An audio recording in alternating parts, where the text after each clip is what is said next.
जब दुनिया से धीरे धीरे कोरोना वायरस यानी कोविड खत्म होता नजर आ रहा है, तो इस बीच अब निमोनिया बीमारी के बढ़ते मामले ने चिंता पैदा कर दी है।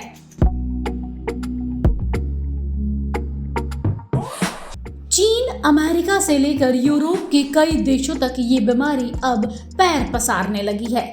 चीन में माइकोप्लाज्मा निमोनिया के ज्यादा केस सामने आ रहे हैं। जब से चीन में निमोनिया के मामले बढ़ते नजर आ रहे हैं, अब लोगों को लगने लगा है कि कहीं ये कोई नई बीमारी तो नहीं आ गई, लेकिन ऐसा बिल्कुल भी नहीं है। डॉक्टरों का कहना है चीन में फैल रहा निमोनिया कोई नई बीमारी नहीं है, ये पहले भी इस तरह के केस आते रहे हैं। ऐसे में इसके बारे में जानना बेहद जरूरी हो गया है। दरअसल चीन और दुनिया भर के कई देशों में फैल रहे निमोनिया के बारे में जानने के लिए कई तरह के जानकारों से बातचीत की गई। अब उनका क्या कहना है, आइए उस पर एक नजर डालते हैं। सबसे पहले तो यहाँ सवाल ये खड़ा होता है कि चीन में क्यों बढ़ रहा है निमोनिया का केस। तो जानकारों का इस पर कहना है चीन में कोविड महामारी आने के करीब 3 साल बाद पाबंदियों को हटाया गया है। चूंकि पाबंदियां हटी है तो दूसरे तरह के बैक्टीरिया को पनपने का मौका मिल गया है। इस वजह से निमोनिया के मामले ज्यादा देखे जा रहे हैं, लेकिन ऐसा बिल्कुल भी नहीं है कि ये जानलेवा बीमारी है। दरअसल इस निमोनिया को माइकोप्लाज्मा निमोनिया कहा जा रहा है। अब ये माइकोप्लाज्मा निमोनिया है क्या, आइए उस पर एक नजर डालते हैं।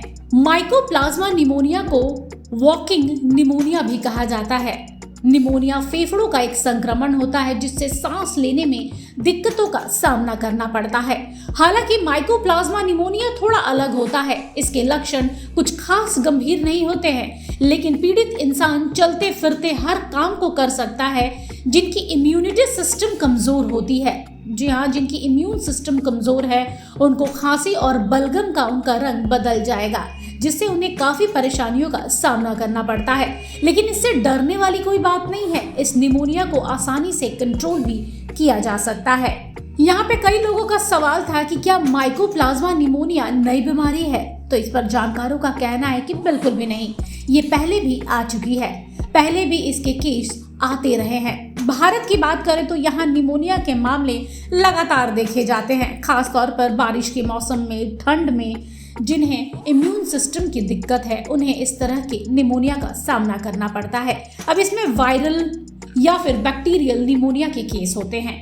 अगर बात करें चीन वाले एटिपिकल निमोनिया की, जिसे माइकोप्लाज्मा निमोनिया भी कहते हैं, ये कॉमन बीमारी है। इस तरह का निमोनिया लोगों को होता रहता है। भारत में माइकोप्लाज्मा निमोनिया से कोई खतरा नहीं होता है, बल्कि इसको लेकर इलाज भी उपलब्ध है।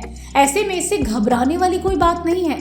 भारत में आने वाले समय में ऐसा कोई ट्रेंड देखने की आशंका नहीं है जहां निमोनिया के केस बढ़ जाए। हाँ, लेकिन इस बीमारी से आपको सतर्क रहने की जरूरत है। जैसा कि हमने आपसे कहा, जिनकी इम्यूनिटी सिस्टम कमजोर है उन पर प्रेशर पड़ेगा।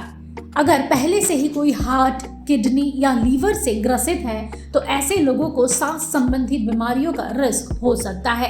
ऐसे में इन लोगों को सलाह यही दी जाती है कि आप अपनी सेहत का ख्याल रखें। खास तौर पर भीड़ भाड़ वाले इलाके में जाने से बचें। किसी और व्यक्ति को अगर फ्लू या फीवर जैसे लक्षण हैं तो उनसे दूरी बना के रखें और समय समय पर अपने हाथ को हैंड सैनिटाइजर से साफ करते रहें। इसके साथ ही निमोनिया या किसी भी तरह की बीमारी से बचाने के लिए खान पान पर ध्यान देना बेहद जरूरी है। इसके लिए जरूरी है कि डाइट में आप फल और हरी सब्जियों को शामिल करें, साथ ही रोज एक्सरसाइज भी करें या फिर योग की ओर अपना कदम बढ़ाएं। ब्यूरो रिपोर्ट, सूत्रकार समाचार। हमारा यह वीडियो अच्छा लगा तो इसे लाइक करें, शेयर करें और हाँ, सब्सक्राइब करना ना भूलें।